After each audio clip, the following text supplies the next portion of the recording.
Welcome to the United States. Every year, many people come to the United States from countries all over the world. I was only 10 when my family immigrated to the United States from Africa. My daughter married an American.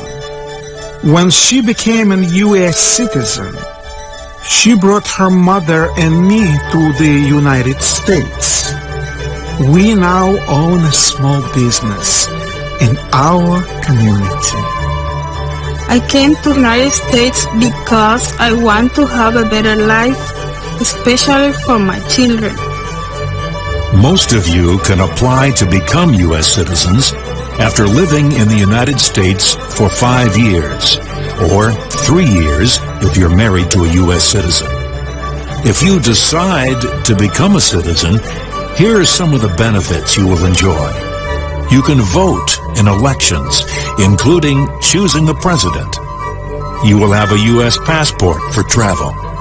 It will be easier to help your family immigrate. The process of becoming a U.S. citizen is called naturalization.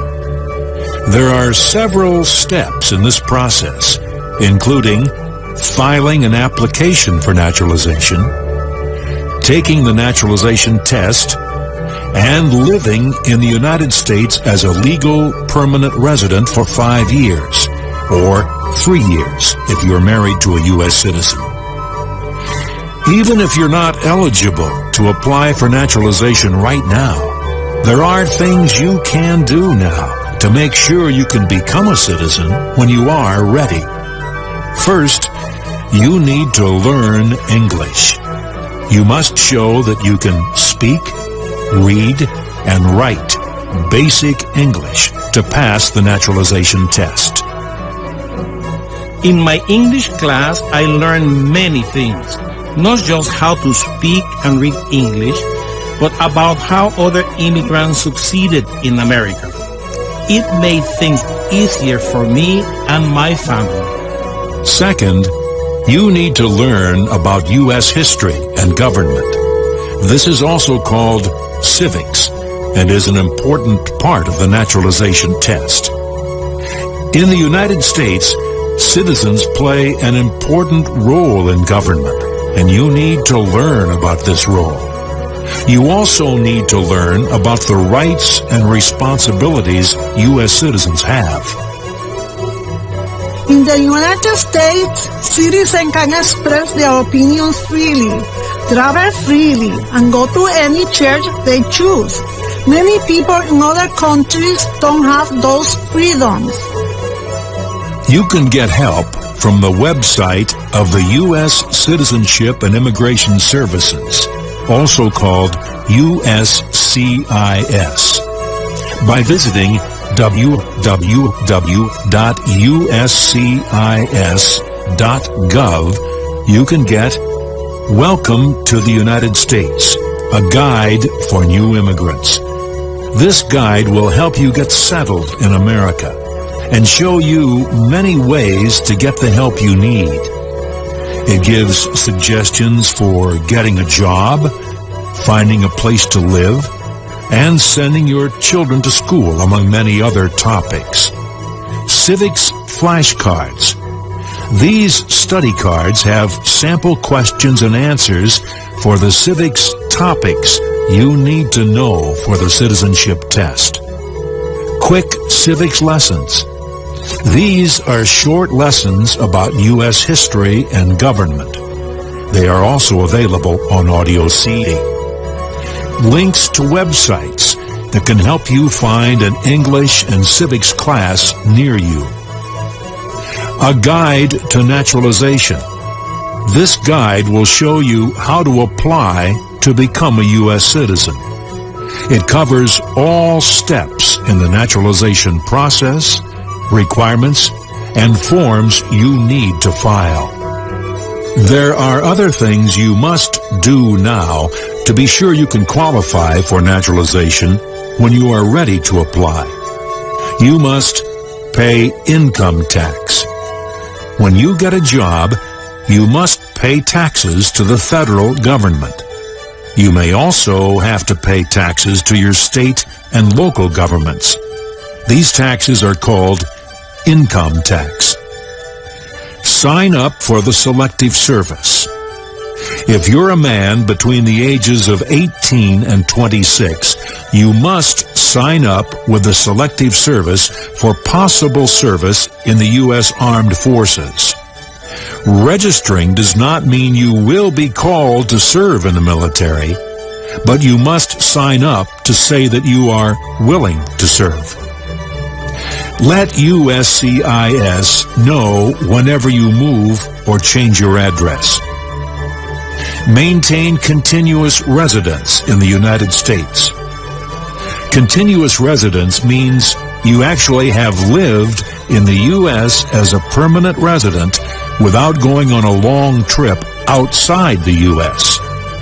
This rule applies to the 5 years before you apply for naturalization, or 3 years if you're married to a U.S. citizen. If you leave the U.S. for more than 6 months on any one trip, you may break your continuous residence. If you leave the U.S. for more than 12 months on any one trip, you are breaking your continuous residence, and you will have to start over again to be able to naturalize. Maintain physical presence in the United States. Physical presence means you've been inside the U.S. for a certain number of days before you apply for naturalization. You must be inside the U.S. for 30 months in the 5 years before you apply, or 18 months in the past 3 years if you're married to a U.S. citizen. Too many trips outside the U.S., even if they are short trips, may mean you've been outside the country for too many total days, and you may not have enough days to meet the physical presence requirement.